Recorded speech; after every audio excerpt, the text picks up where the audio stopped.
Now, in Nairobi, paying with bills on your mobile, it's easier than, frankly, anywhere else. Now, I'm not talking about contactless or any nonsense where you're Venmoing or PayPaling. I'm talking about where you literally walk into a shop or speak to somebody, they give you their number, you give them yours, bish, bosh, bosh, and it's all done, money transferred. Kenya has become a world leader in the mobile banking revolution, and it's all thanks to the system M-Pesa. It was launched by Vodafone's Safaricom, and in only a decade, M-Pesa has expanded its money transfer service to almost 30 million customers across 10 countries.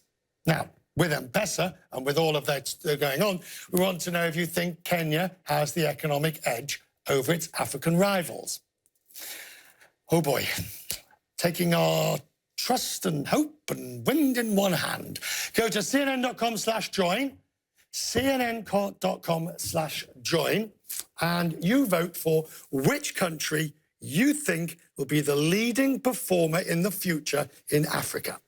You'll see the choices that you have on when you go there. It is Nigeria, South Africa, Kenya, and Ethiopia.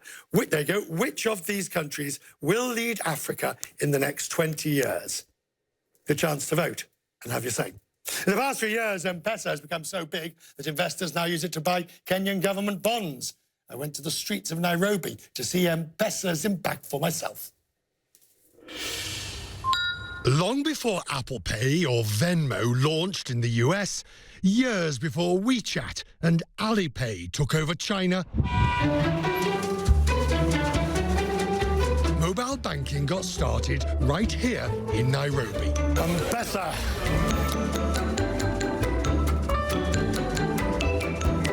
M-Pesa was created in 2007.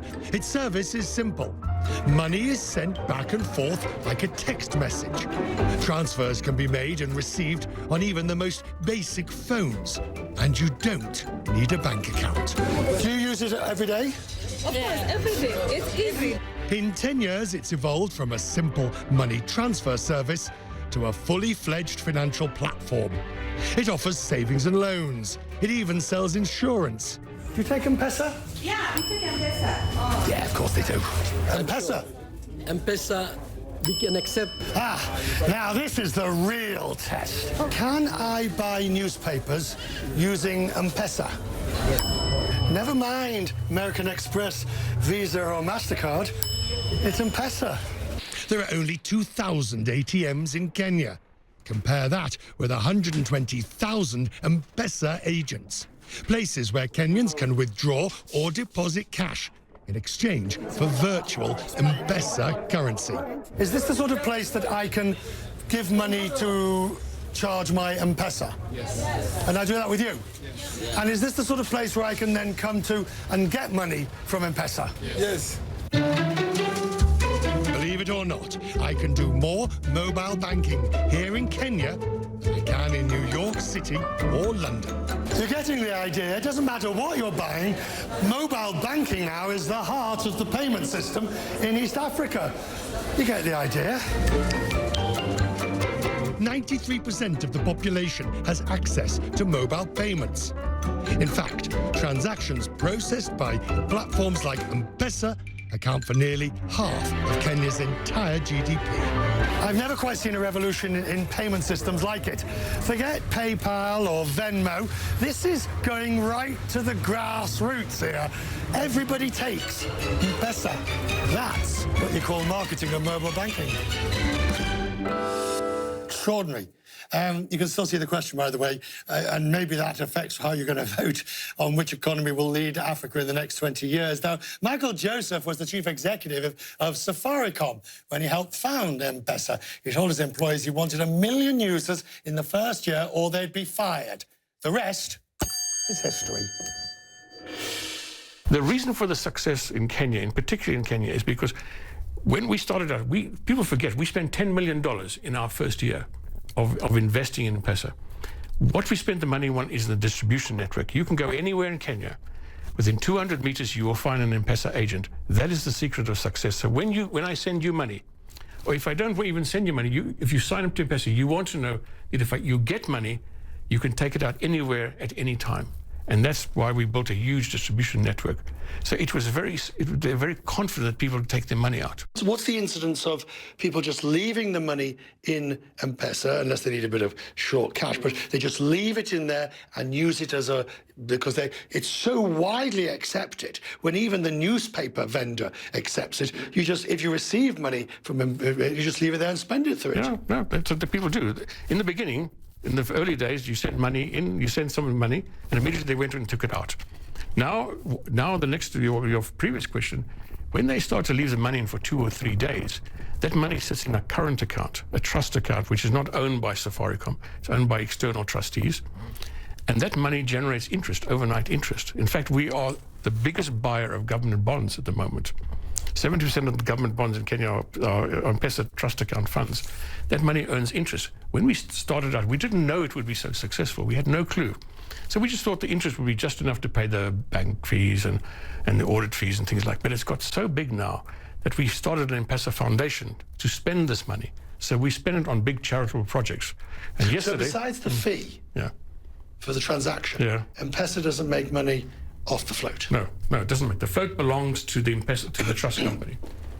And that's the money that we use to fund charitable projects. We just built an enormous school north of Nairobi to produce the future leaders of Kenya. We talked about corruption. There's only one way you can solve corruption, that's to start from the bottom. And now we have started the school. It's an academy. When you're taking young people, we're taking 4 kids from every county every year, and they come from very poor backgrounds, but they have some spark of leadership. And these are the future leaders of Kenya. Is it your ambition to expand M-Pesa elsewhere, out of Africa? Well, it's my ambition. It's whether you can be successful or not. Now, we have taken M-Pesa, I've taken M-Pesa to Mozambique, to Tanzania, to Lesotho, to Egypt, to Ghana, into India. We tried to take it into Europe, into Albania and Romania. We tried very hard. Very difficult to be successful. You need to have critical mass to be successful, because the transaction fees are so low that you need many, many millions of transactions. We were not successful. To my sadness, we were not successful. India, we tried very, very hard. And India is a very strange country. So, but if you look at this country, there was a learning curve, or there was a developmental curve that got more and more people involved. When it started, it was just between friends, or it was just between families. Getting merchants to sign on was more difficult. Yeah, but one thing you have in Kenya is you have a fantastic population that takes to technology so quickly. And when the kids started to use it, it just began to grow. What did you feel like when you saw it grow? Because you put your neck on the line, you had a hunch, and there must have been a moment.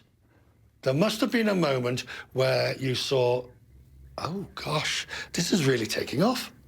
Okay, so what happened was, when we launched it, the business plan said we would have 350,000 customers in our first year. I said to the team, you have to have 1 million. I just dragged the figure out of the air to 1 million. They said, it's impossible, too difficult. You have to sign up everybody. You have to change the SIM card. You have to do a KYC. Everybody, it just takes so much effort. I said, I don't care. You get 1 million or I fire you. And my style of management was that kind of style of management. I'm not a Democrat, okay? I'm a dictator. Anyway, that's what I said. And we got 1 million customers in our first year. And that was the critical mass. You never had to advertise again. Because once you got 1 million, it became viral.